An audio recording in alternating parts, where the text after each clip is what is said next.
There is one thing that we want to talk a little bit more about here, Michael, and that goes into the basically continues on the thread of psychic sovereignty and how to attain that. But death instinct is another factor here too. This is psychological phenomena, I guess. Maybe you can tell us a little bit about this and what your take on this is, and how important this is in terms of understanding the situation we're in, Michael.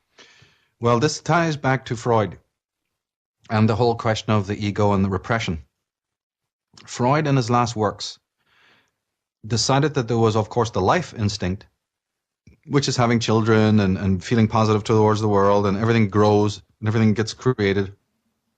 But he noticed that there was also this counterpointing energy, which is he eventually called Thanatos, the death instinct, in which is there's also a property in matter and a property in consciousness that basically doesn't want to grow, doesn't want to live. It becomes static, it becomes morbid, and it falls back into inertia. Dust gathers on a table, rust gathers on a piece of metal. There's certain entropy. Nature is also pulling things back into the void. There's a deconstructive model. And Freud's term for this was after the Greek god Thanatos. And he also said that it happens in the mind. With a morbid soul who's been brutalized and terribly hurt, it's like a form of regression, because there's repression and then there's regression. Regression is that when life becomes so horrible for you that living in the now, living in the present becomes so bad, a safety mechanism is to return, not physically, but psychically, to a previous state of consciousness, in which you were safer. And this thing called regression accounts for an enormous amount of human behavior. Incredible to study it. And the death instinct is a much more morbid version of that, in which the person not only now regresses to a previous state, they basically stop. All forms of life force slowly fade.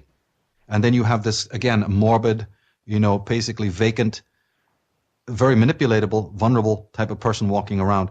And so Freud elaborated, you see, on his theories.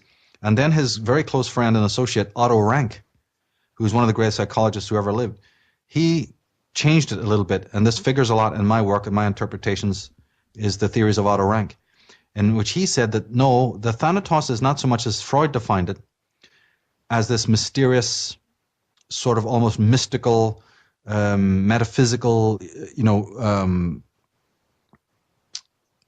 inertia,